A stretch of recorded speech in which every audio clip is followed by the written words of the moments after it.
89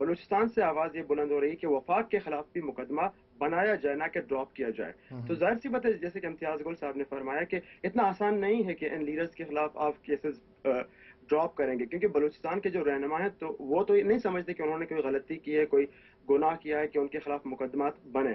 وہ سمجھتے ہیں کہ رحمان ملک صاحب انٹیریئر منسٹر بہت زیادہ پرووکیشن میں ملوث رہے ہیں بلوچستان کے حالات کو خراب کرنے میں, اور یہ مطالبہ بھی رہا ہے کہ نواب اکبر بگٹی کو جو قتل کیا گیا اس کے حوالے سے مشرف کے خلاف جو مقدمہ ہے اس میں پیش رفت ہو. تو میرے خیال میں it has to be reciprocal.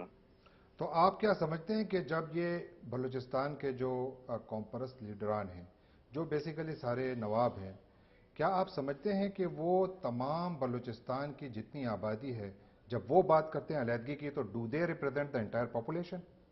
This is very interesting. 2004 میں جب سینیٹر مشاہد حسین سید اور وسیم سجاد صاحب کی قیادت میں جو پارلیمانی کمیٹی بنی تھی, اس کو جو 4 جماعتی بلوچ قومی اتحاد تھی جس میں تمام پولیٹیکل پارٹیز انکلوڈنگ نواب بگٹی کی پارٹی شامل تھی, تو دے ور آل آن بورڈ. اور اس وقت ایسا لگ رہا تھا کہ بلوچستان کے مسئلے پہ نیگوشیشن ہو سکتی ہے. اب مسئلہ یہ ہے کہ واقعی 2004 میں مسئلہ واقعی کچھ سرداروں کا تھا. اب the entire movement is trickled down to the middle class of Balochistan. اب جتنی زیادہ ریزسٹنس مکران میں یعنی کہ تربت, پنجگور, گوادر, آواران کے علاقے میں ہو رہی ہے, یہ بلوچستان کے وہ علاقے ہیں جہاں سینکڑوں سال پہلے سرداری نظام ختم کیا گیا تھا. اب تربت میں, گوادر میں نہ ایک بگٹی رہتے ہیں, نہ مری رہتے ہیں, نہ بیزنجو رہتے ہیں. This is totally middle class joining the resistance movement. اب مسئلہ یہ ہے کہ دیکھیں, اب سپٹمبر 2006 میں جب ایک جرگے کا انعقاد کیا گیا خان آف قلات کی طرف سے, اس میں نواب اسلم ریسانی بھی شامل تھے, اس میں ذوالفقار مگسی شامل تھے, اس میں سردار. ٹھیک ہے, وہ بات آپ کی سمجھ آ گئی. ایک میں آپ کو ریاست نے کوآپٹ کیا. نہیں, وہ آپ کی بات درست ہے اکبر صاحب, وہ بات آپ کی درست ہے, لیکن میرا سوال یہ تھا کہ do they represent the entire population of Balochistan province where 40% of the population is Pashtun?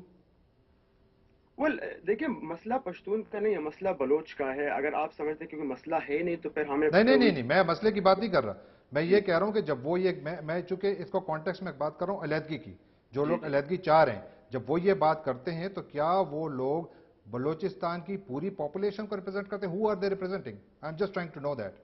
دیکھیں, they represent the whole of Balochistan. جو بلوچی اسپیکنگ پاپولیشن ہے وہ ڈیفینیٹلی اس تمام سیگمنٹ کو ریپرزینٹ کرتے ہیں.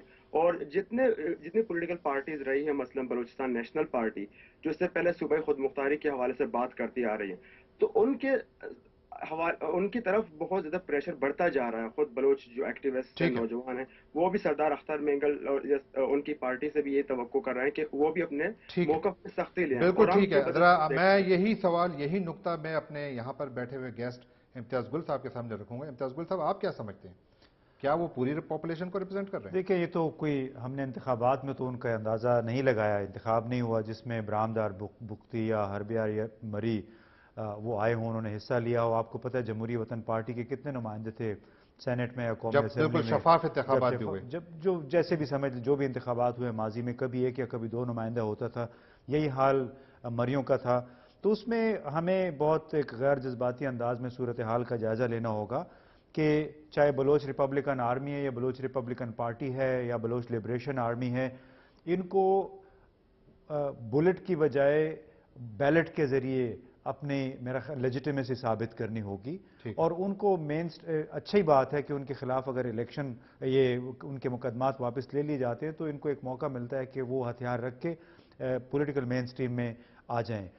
اب ہمیں یہ بھی نہیں بھولنا چاہیے کہ جن ڈسٹرکٹس کا یہ ملک صاحب نے ذکر کیا ہے, جو تربت, موکران, آوران وغیرہ, وہاں پہ بلوچستان نیشنل پارٹی ایک بہت بڑی نمائندہ پارٹی ہے. وہ بھی خود کو بلوچ نیشنلسٹ کہتے ہیں, اور وہ ہے فیڈریشنسٹ پارٹی, وہ علیحدگی پسند نہیں ہے. اسی طرح نیشنل پارٹی ہے, میر حاصل بزنجو صاحب, وہ بھی ایک فیڈریشنسٹ پارٹی ہے. اگر کوئی یہ کہے کہ وہ غدار ہیں وہ الگ بات ہے, جو علیحدگی پسند ان کو یہی کہیں گے. لیکن جو گراؤنڈ ریالٹیز ہیں ہمیں ان کو سامنے رکھ کے اگر آپ بات کریں, مجھے نہیں پتا کہ کس حد تک لوگ ان 3-4 جو علیحدگی پسند جماعتیں ان کا ساتھ دیں گے. میرا اپنا یہ خیال ہے کہ اگر ایک انتخاب کا موقع دے دیا جاتا, جو 2008 میں جیسے الیکشن ہوئے وہاں پہ پختون اور بلوچ قوم پرست جماعتوں نے بائیکاٹ کیا تھا. تو سب سے بڑی ذمہ داری بنتی تھی فوج کی اور ہماری سیاسی جماعتوں کی کہ فوری طور پہ وہاں پہ نیا انتخابات کروائے جاتے بلوچستان کے اندر, تاکہ اس سے جو احساس محرومی کسی حد تک جزوی طور پہ وہ شاید ختم ہو جاتا اور اس کے ذریعے شاید ایک نیا سیاسی عمل شروع ہو سکتا تھا. بالکل ٹھیک ہے. عطاء الرحمان صاحب کی کال ہے کنیکٹیکٹ سے, وہ لے لیتے ہیں. جی عطاء الرحمان صاحب, ویلکم ٹو دی شو. السلام علیکم جی. وعلیکم السلام. خٹک صاحب, میں پروگرام سن رہا ہوں, بہت ہی اچھا موضوع آپ نے کیا ہے. میں توقع نہیں کر رہا تھا کہ امریکہ سے پروگرام ہو اور بلوچستان کے متعلق بات ہو.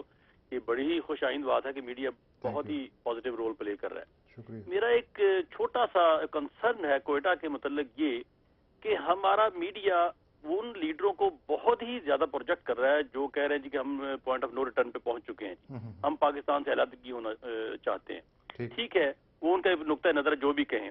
میرا کوشچن صرف یہ ہے میڈیا سے کہ میڈیا ان لوگوں کو زیادہ پروجیکٹ کرنے کی بجائے وہاں کی حکومت اور مرکزی حکومت کو کیوں فوکس نہیں کرتا کہ ان لوگوں نے وہاں اپنا رول پلے نہیں کیا, بالکل بھی نہیں کیا. دیکھیں, اگر کچھ لیڈر علیحدگی چاہتے ہیں تو ان کو چاہنے دیں, آپ وہاں جائیں, وہاں کے عوام کو ان کے حقوق دیں. ان کو پینے کا پانی تو آپ دیتے نہیں, گندا پانی وہاں میں نے دیکھا, ٹی وی پہ مجھے نظر آیا. وہاں کوئٹے کی شہر کی حالت آپ نے جو دکھائی ہے وہ مجھے بتائیں کیا حالات ہیں وہاں کے. اب آپ وہاں کے لوگوں کو حقوق نہیں دیں گے اور پھر توقع رکھیں گے کہ وہ لوگ آپ سے علیحدگی بھی نہ چاہیں, تو پھر کیا چاہیں گے؟ وہ تو پھر آپ ان لوگوں کو مضبوط کر رہے ہیں نا جو علیحدگی چاہ رہے ہیں. جی جی جی. اور اگر وہاں کے لوگوں کو آپ پورے حقوق دیں, وہاں بلدیاتی الیکشن میں صحیح نمائندگی لوگوں کو وہ اپنے بالکل ٹھیک ہے, آپ کا نقطہ ہم تک پہنچ گیا, بہت بہت شکریہ. سراج, آپ اس کے اوپر کیا کمنٹ کریں گے؟ آپ نے ہمارے کالر کا سوال سنا. جی ڈیفینیٹلی میں ان سے اتفاق کرتا ہوں. دیکھیے, بلوچستان کی جو صوبائی اسمبلی ہے اس میں 65 اراکین میں سے کوئی 64 کے قریب منسٹرز ہیں, وزراء ہیں, اور وہ اپنی ذمہ داریاں پوری نہیں کر رہے ہیں. تو اس کو دیکھ کے لوگ یہ سمجھتے ہیں کہ جو وفاقی حکومت ہے وہ اس کے باوجود سپورٹ کر رہی ہے. دیکھیں, ایک جس طرح the narrative goes this way کہ سردار اینٹی ڈیولپمنٹ ہے, تو باقی جو سردار گورنمنٹ کے ساتھ بیٹھے ہوئے ہیں ان کا احتساب کیوں نہیں ہوتا؟ تو اس پوائنٹ کو لے کے جو سیپریٹسٹ رہنما ہیں وہ لوگوں سے یہ پوچھتے ہیں کہ پارلیمان میں جو لوگ بیٹھے ہوئے ہیں وہ آپ کے مسائل حل نہیں کر سکتے. اس لیے پاکستانی پارلیمان پہ لوگوں کا اعتبار بھی بدستور اٹھتا جا رہا ہے. ٹھیک ہے, لیکن آپ کیا سمجھتے ہیں ان کا سوال جو میڈیا کی جانب سے تھا کہ آپ اس کو جو صرف علیحدگی پسند ہیں ان کو آپ زیادہ پورٹری کر رہے ہیں, ان کو ہائی لائٹ کر رہے ہیں, how far is that correct? دیکھیے, میں سمجھتا ہوں کہ we have to address the real issue. ہم صحیح مسئلے سے نظریں نہیں چرا سکتے. 2006 میں بھی فارمر گورنر اویس احمد غنی صاحب بھی یہی کہتے تھے کہ 2-3 تحصیلوں میں مسئلہ ہے. اگر 2-3 تحصیل کا مسئلہ ہوتا تو آج ہم اس مسئلے کو کب کے حل کر چکے ہوتے. اب بلوچستان میں کچھ لوگ ہیں واقعی وہ آگ کے خود ارادیت چاہتے ہیں, وہ آزادی کی بات کرتے ہیں. اگر آپ ان کی بات نہیں سنیں گے, اگر آپ ان لوگوں کی بات سنیں گے جو پہلے سے گورنمنٹ پہ بیٹھے ہوئے ہیں, جو گورنمنٹ کی تعریفیں کر رہے ہوتے ہیں, تو میں سمجھتا ہوں کہ ہم تو پھر اسکوائر ون پہ پہنچ جائیں گے. بالکل ٹھیک ہے, بالکل ٹھیک ہے. سراج صاحب, آپ کے ساتھ ہمارا رابطہ رہے گا. آپ ابھی ہمارے ساتھ ٹیلی فون کے ذریعے ہمیں جوائن کریں گے, اور ایک وقفے کا وقت ہوا چاہتا ہے, اور وقفے کے بعد ہمیں انور اقبال جوائن کریں گے جو روزنامہ ڈان کے واشنگٹن میں بیورو چیف ہیں. ناظرین, ایک چھوٹے سے وقفے کے بعد وہ دوبارہ حاضر ہوتے ہیں. Please stay with us.